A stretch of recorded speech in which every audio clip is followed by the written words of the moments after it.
istilah Indonesia asli ini problematik sejak dulu. Apa sih yang menjadi ukuran keaslian kita gitu? Manusia itu pada dasarnya dia bebas merdeka gitu. Dia lahir, dia tidak terkena kewajiban apa-apa gitu.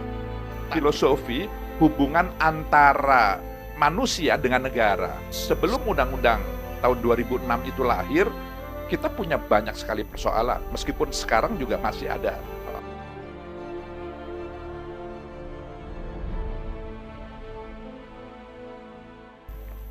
Baik.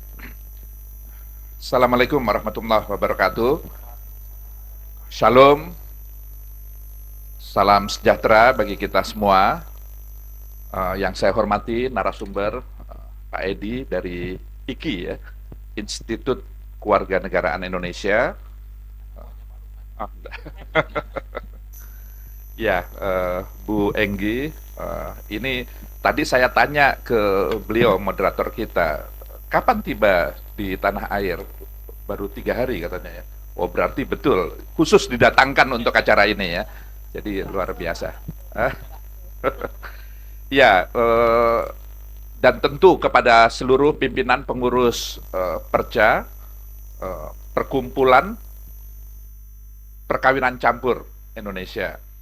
Jadi ketika dulu Undang-Undang Kewarganegaraan belum ada Perca ya, karena lahirnya 2008, ya. Undang-undangnya itu 2006. Dulu kalau nggak salah itu KPC, ada Pelangi, ada macam-macam. Ya orang-orangnya. Ya, dan tentu kepada seluruh hadirin sekalian yang berbahagia.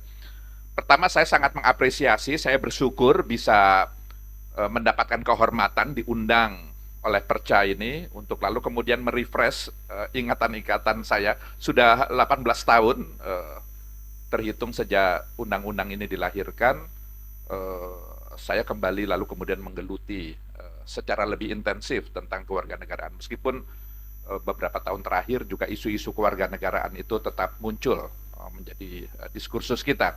Jadi kalau menjawab pertanyaan apa sih yang melatar belakangi undang-undang kewarganegaraan kita, sebenarnya berangkat dari permasalahan-permasalahan, persoalan-persoalan yang dihadapi oleh sesama warga negara Indonesia itu sendiri. Gitu. Jadi sebelum undang-undang tahun 2006 itu lahir, kita punya banyak sekali persoalan. Meskipun sekarang juga masih ada persoalan-persoalan. Tapi yang mendasar ketika itu adalah karena kan begini, ini mungkin agak sedikit ditarik lebih jauh ya tentang filosofi hubungan antara manusia dengan negara. Seorang warga kan manusia itu pada dasarnya dia bebas merdeka begitu. Dia lahir itu dia dia tidak terkena kewajiban apa-apa gitu. Tapi karena ada negara, maka dia lalu kemudian terikat. Itu. Jadi itu satu sisi. Tapi di sisi lain, sebenarnya negara itu dihadirkan dalam rangka memproteksi manusia, warga negara.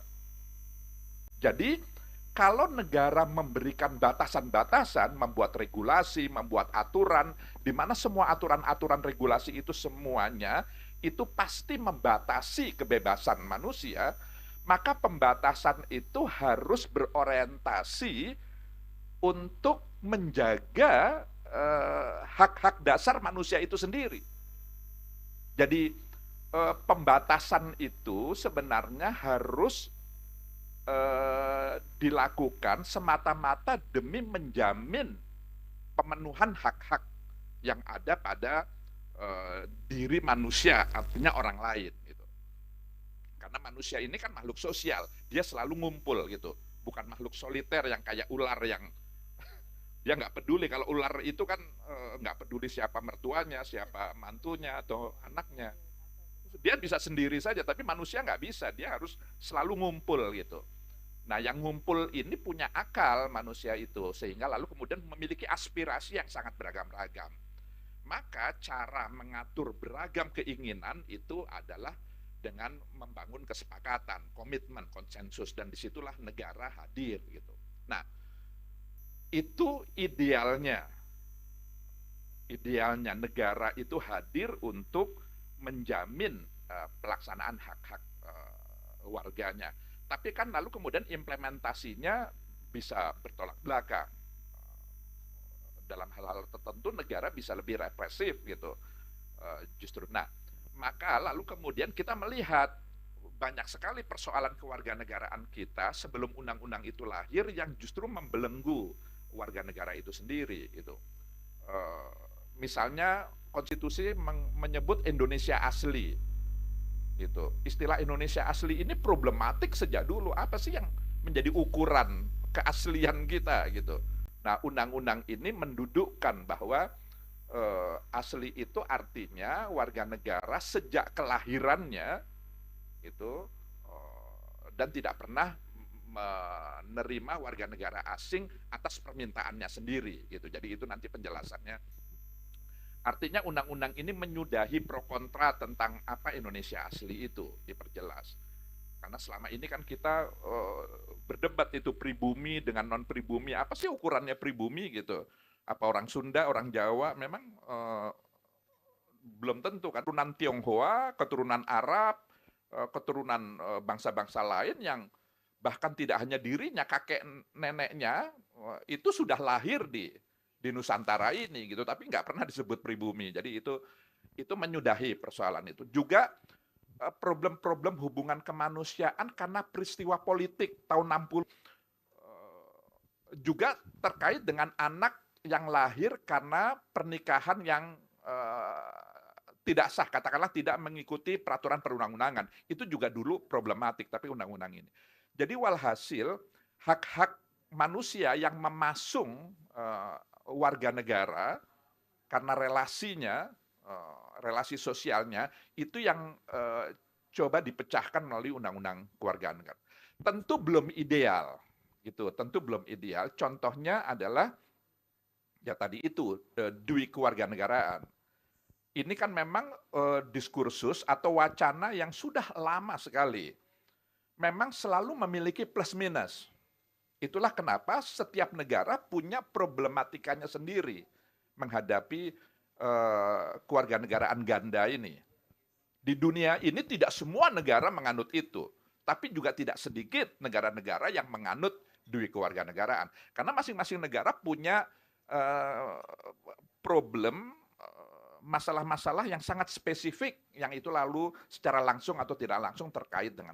Nah, Undang-Undang Kewarganegaraan tahun 2006 itu mencoba menjembatani di antara pro kontra yang tidak berkesudahan terkait dengan dui kewarganegaraan ini, lalu kemudian kita sampai kepada titik moderat setidaknya anak ini dulu gitu. Itulah lalu kemudian sampai usia 18 tahun anak itu memiliki dui kewarganegaraan, itulah kenapa lalu kemudian istilahnya terbatas gitu ya. DK terbatas sampai 18 tahun, lalu kemudian 3 tahun berikutnya masih diberikan kesempatan untuk memilih, sehingga pada akhirnya di usia 21 anak itu sudah bisa menentukan dia mau memilih warga negara yang apa gitu. Nah, memang ini belum maksimal, tapi setidaknya itulah yang bisa dicapai sebagai titik kompromi pada masa itu. Karena kehidupan ini kan dinamis gitu. Jadi ketika itu teman-teman yang membahas undang-undang kewarganegaraan, kita menggunakan prinsip jadi gini, ada kaidah gitu. Kalau kamu nggak bisa mendapatkan semuanya, jangan ditinggal semuanya. Itu prinsip prinsip perjuangan gitu ya. Maksudnya begini, kalau kita bercita-cita ingin mendapatkan 10, lalu kemudian kenyataannya kita baru dapat 4 misalnya, ya yang 4 itu jangan dibuang. Ya karena nggak dapat 10 ya udahlah 4 nggak ada harganya.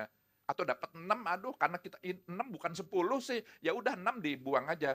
Itu nggak begitu. Ya 6 itu dipegang aja dulu, disyukuri dulu gitu. Meskipun itu 6 itu bukan 10 betul, tapi 6 ini sudah lebih baik daripada 0 sama sekali gitu. Jadi nah kita bertahap seperti itu.